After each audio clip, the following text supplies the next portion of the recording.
لو درد دل اور حسن نظر مانگ لو کملی والے کی نگری میں گھر مانگ لو مانگنے کا مزہ آج کی رات ہے نور پھیلا ہوا آج کی رات ہے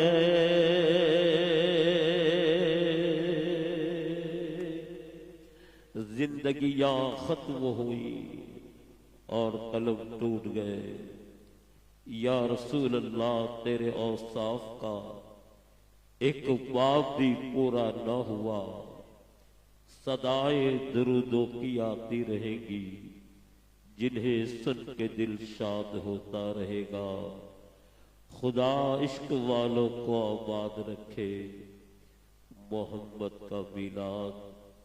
ہوتا رہے گا جزاک اللہ بہت شکریہ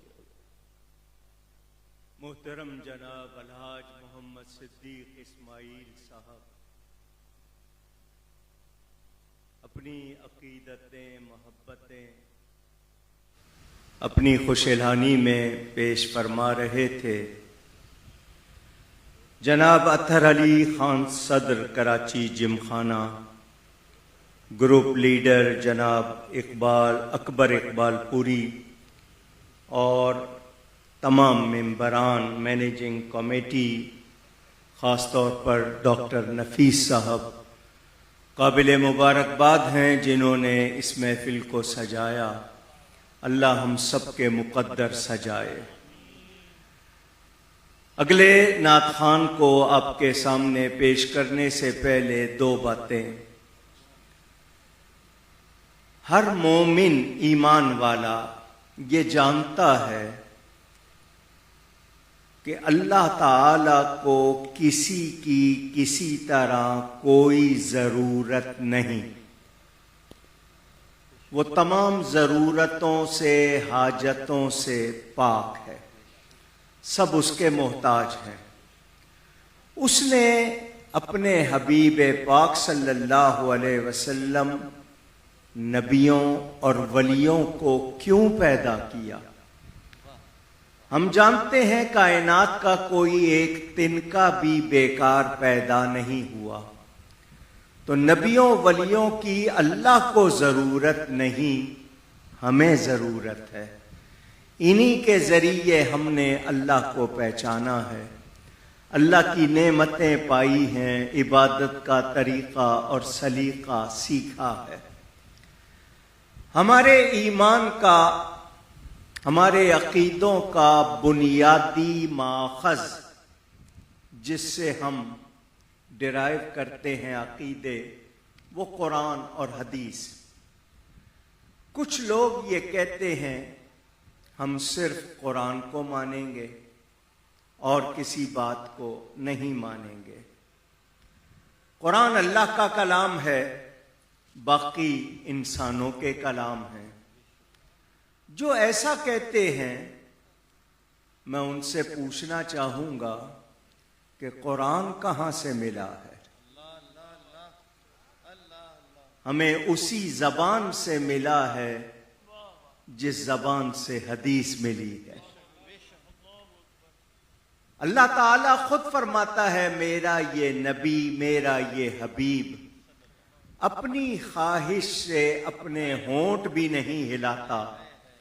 اس کے لب کب ہلتے ہیں جب ہماری وحی ہوتی ہے اگر میں یہ کہوں کہ نہیں جی صرف قرآن تو قرآن میں لفظ الصلاۃ ہے جس کا ہم فارسی میں ترجمہ نماز کرتے ہیں اردو میں بھی یہی لفظ بولتے ہیں یہ الصلاۃ نماز ہم نے کہاں سے ترجمہ کر لیا قرآن میں تو الصلاۃ ہے اور 91 مرتبہ اور اس کے علاوہ 700 جگہ پر نماز کا اشارہ اور حکم ہے۔ اب میرے نبی پاک فرماتے ہیں سلو کما رأیتمونی اصلی، جس طرح مجھے نماز پڑھتا ہوا دیکھو ویسے نماز پڑھو۔ اگر کوئی یہ کہے کہ نہیں میں صرف قرآن کو مانوں گا تو میں پوری دنیا کو کہتا ہوں وہ مجھے قرآن والی نماز پڑھ کے دکھا دے۔ ہم کانوں تک ہاتھ اٹھاتے ہیں، باندھتے ہیں ناف کے نیچے، کچھ ناف کے اوپر باندھ لیتے ہیں، کچھ لوگ سینے پہ باندھ لیتے ہیں، ترتیب سے پڑھتے ہیں ثنا سبحانک اللہم، پھر اعوذ باللہ، پھر بسم اللہ، پھر سورہ فاتحہ، پھر اس کے بعد قرآن کی آیت یا سورت، پھر رکوع کرتے ہیں، رکوع سے اٹھ کے پھر کھڑے ہو جاتے ہیں، قوما کہتے ہیں اسے، پھر 7 اعضاء پر 7 باڈی پارٹس پر ہم سجدہ کرتے ہیں، ناک کے اس بانسے سے لے کر پیشانی تک، دونوں ہاتھوں کو پوری ہتھیلیاں، انگلیاں، دونوں گھٹنے، دونوں پاؤں کی انگلیوں کے پیٹ، ناخن کو انگلی کا سر کہتے ہیں اور اندر والے پور فنگر جو اس کو انگلی کا پیٹ کہتے ہیں، 5 پاؤں کی انگلیاں ٹوز جو ہیں ان کے پیٹ زمین پر لگیں تو سجدہ ہوتا ہے۔ یہ ایک رکعت کے میں نے آپ کو ارکان بتائے، مجھے کوئی قرآن میں ترتیب سے دکھا دے۔ اگر مجھے پیاس لگے نماز میں میں پانی پی لوں، کوئی مجھے سلام کرے میں جواب دے دوں، میرے پاس سیل فون، موبائل فون ہے، اس کے بغیر زندگی نہیں ہے۔ اب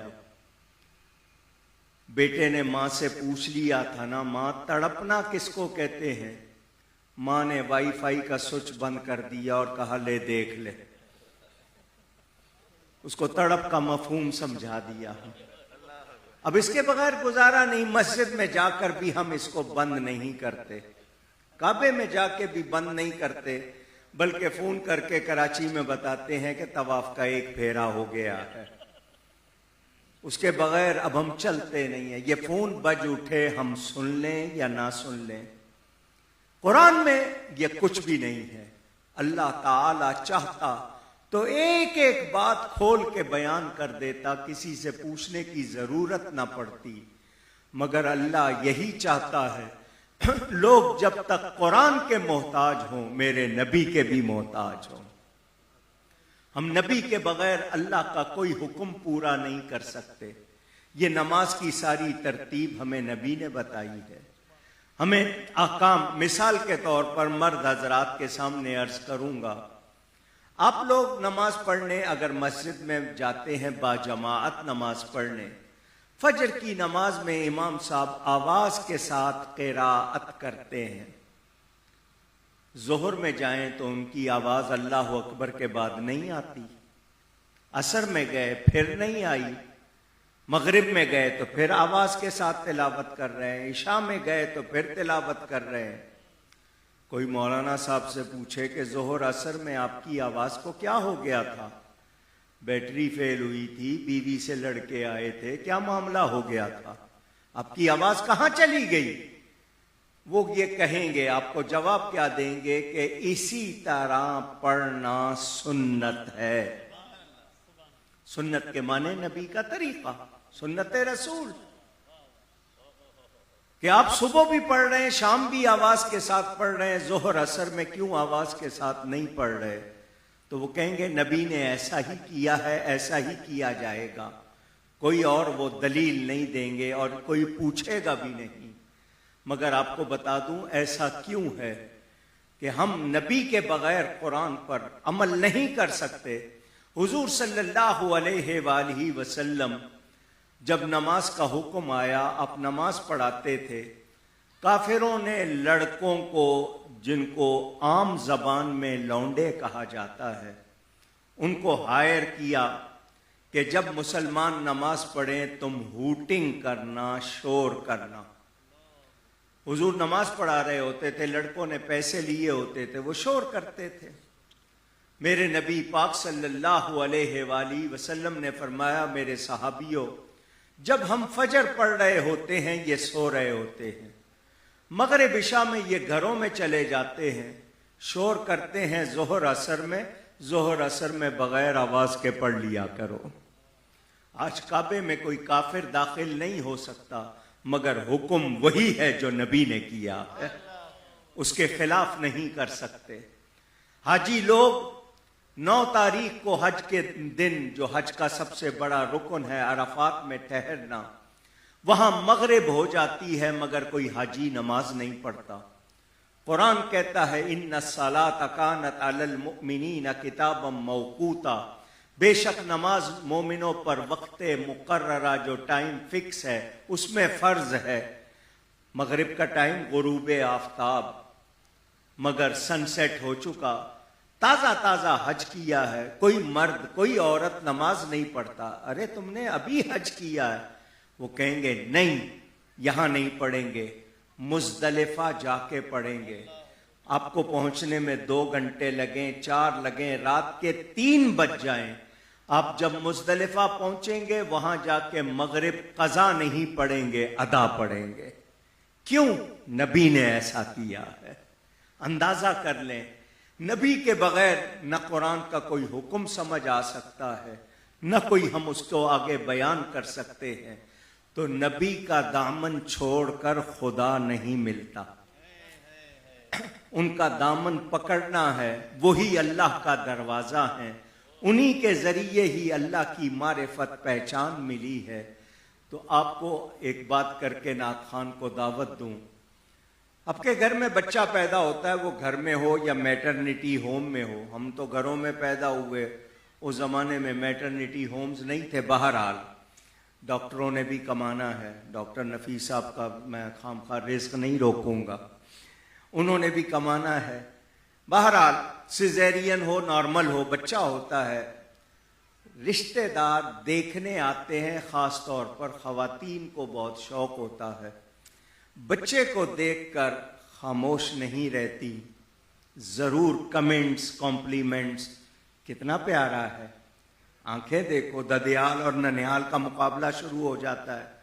کہ پھوپھی پہ گیا ہے یا خالہ پہ گیا ہے، ماموں پہ گیا ہے یا چچا پہ گیا ہے، تعریف کرتی ہیں۔ ماں خوش ہوتی ہے، کوئی کہہ رہا ہے دیکھو چہرہ دیکھو، ناک دیکھو، ماں خوش ہو رہی ہے۔ کیوں خوش ہو رہی ہے؟ کیا اس نے بنایا ہے؟ نہیں، اس نے صرف ڈیلیور کیا ہے، جنا ہے، مگر خوش ہو رہی ہے تو جس رب نے بنایا ہے، جب اس کی تعریف کریں گے وہ کتنا خوش ہوگا۔ یہی ذکر کرتے ہیں کہ وہ حبیب کائنات میں مثالی ہستی، ان کی تعریف اللہ کرتا ہے فرشتوں کے سامنے، ہم کر رہے ہیں تو یہ ہمارے لیے سعادت ہے۔ مجھے ڈاکٹر نفیس صاحب کی وہ بات یاد آئی کہ آپ لوگ سبحان اللہ کہا کریں، تو جب آپ سبحان اللہ کہتے ہیں تو اس کے معنی ہے اللہ پاک ہے۔ آپ بار بار کہیں گے، آپ کے کہنے سے اللہ کی پاکی میں کوئی فرق نہیں آئے گا، مگر انعام کیا ملتا ہے؟ اے بندے تو بار بار کہہ رہا ہے اللہ پاک ہے، آ تجھے پاک کر دوں، ہم پاک ہو جاتے ہیں، 90 نیکیاں ملتی ہیں، جنت میں ایک پودا آپ کی طرف سے لگ جاتا ہے۔ اور جب رسول پاک صلی اللہ علیہ وآلہ وسلم کا ذکر آئے تو آپ زیر لب صلی اللہ علیہ وسلم پڑھ لیں، تو 1 مرتبہ آپ درود پڑھیں گے، اللہ کا 10 مرتبہ درود آپ پڑھائے گا۔ آپ نے اگر 10 مرتبہ کہا تو 100 نیکیاں لے کے اٹھیں گے، 100 گناہ معاف ہو جائیں گے۔ تو اپنے لبوں کو ذکر سے تر رکھیے۔ جناب قاری محمد حسین قادری صاحب، محسن قادری صاحب تشریف لاتے ہیں اور ہدیہ نعت پیش کرتے ہیں۔